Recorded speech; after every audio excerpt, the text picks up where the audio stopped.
100 साल की सास। अरे मम्मी जी, थोड़ा उम्र के हिसाब से काम किया करो। कहीं कुछ हो गया तो लोग बोलेंगे बहू ने बूढ़ी सास का ध्यान नहीं रखा। बहू, तुम भी थोड़ा कम और धीरे बोला करो। कहीं चिल्लाते हुए कभी कुछ हो गया तो वही लोग बोलेंगे 100 साल की सास भली चंगी बैठी है और बहू बेचारी चलती बनी। वैसे मम्मी जी, दादी बिल्कुल ठीक बोल रही हैं।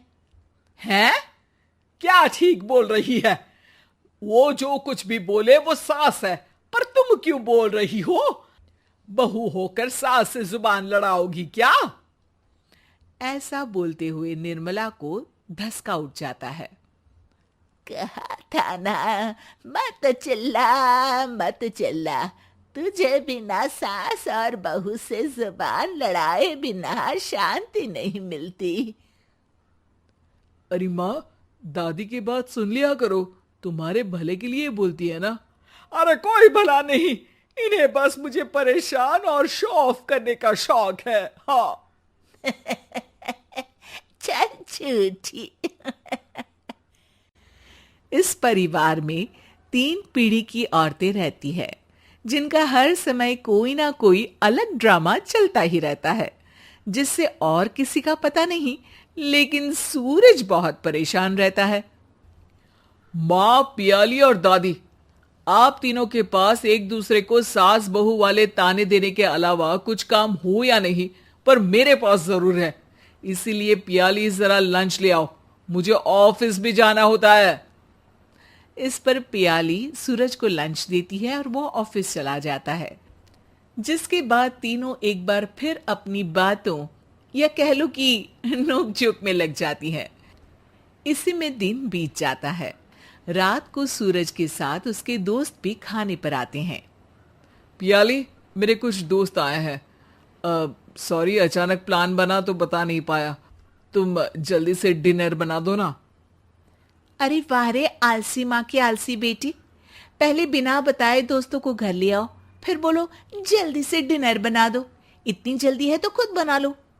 अरे माता, सब बाद में दिखा देना, अभी खाना बना दो ना प्लीज। ऐसा बोल के सूरज दोस्तों के पास जाकर बैठ जाता है और पियाली डिनर की टेंशन में अपनी सास के पास पहुंच जाती है, जो अपने कमरे में आराम कर रही होती है। मम्मी, सूरज अचानक दोस्तों को घर ले आए हैं, क्या करूं अब?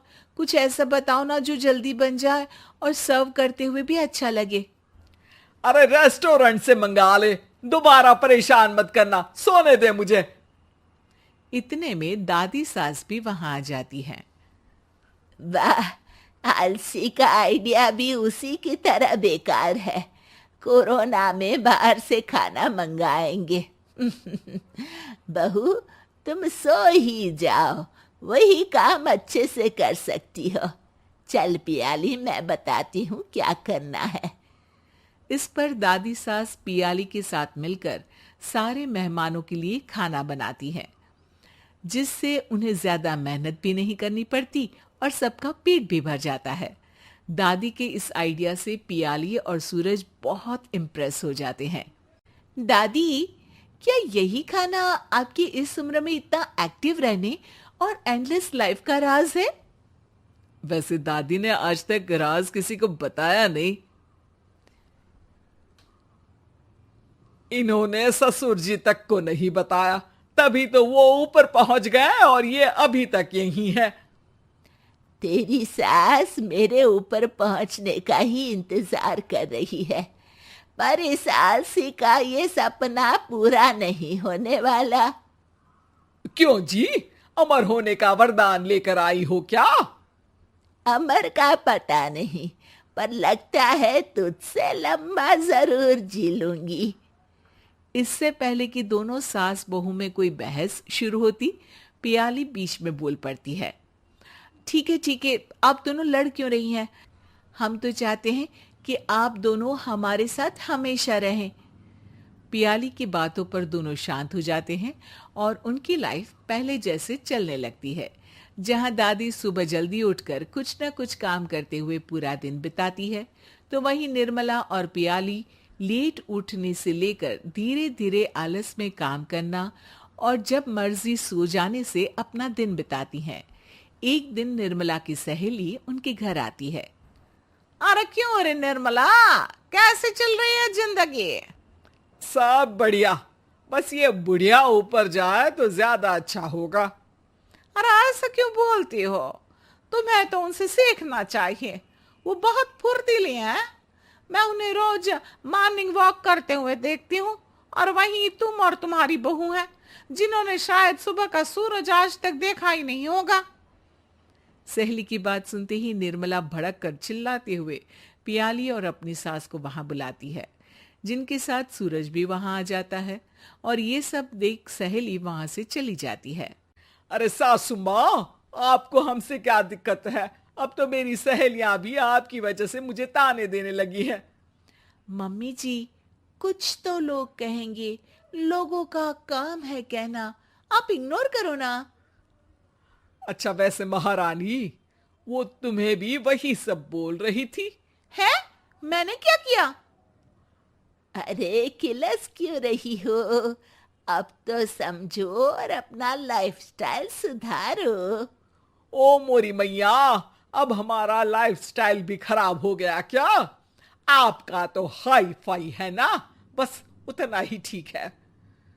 तुम लोग हमेशा पूछते हो ना कि मेरी इस उम्र और अभी भी इतने एक्टिव रहने का राज क्या है, तो वो ये लाइफ स्टाइल ही है जिसे हाई फाई नहीं पर सिंपल कहते हैं। दादी, अब कहना क्या चाहती हो? यही कि मैंने अपनी जिंदगी में बहुत किताबें पढ़ी हैं, जिनमें एक किताब से मुझे ये समझ में आया कि हम कितने गलत तरीके से जिंदगी जीते हैं। उसी के बाद मैंने एक अच्छे जीवन के लिए इकिगाई रूल अपनाया, जिसका मकसद तो सिर्फ अच्छा जीवन जीना था। इतना लंबा कैसे जी गई मुझे खुद अचंभा होता है। ओह, तो मतलब आप मुझे परेशान नहीं करती थी? वो तो आप करती हैं। वैसे ये इकिगाई क्या है? थोड़ी रिसर्च खुद भी कर लो आलसियों, सब मैं ही बता दूं क्या?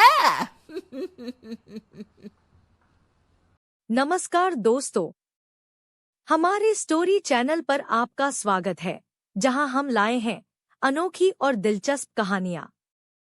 हर कहानी में आपको मिलेगा एक नया अनुभव, चाहे वो रोमांचक फिक्शन हो, रहस्यमय थ्रिलर या प्रेरणादायक किस्से।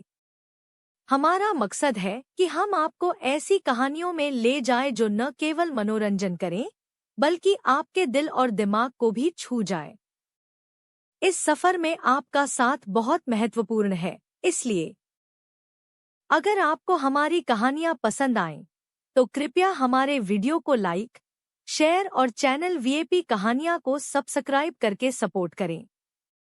हमें आपकी राय का इंतजार है। कमेंट्स में बताएं कि आप किस तरह की कहानियां सुनना चाहते हैं। धन्यवाद, और आइए मिलकर कहानियों के जादू का आनंद लें।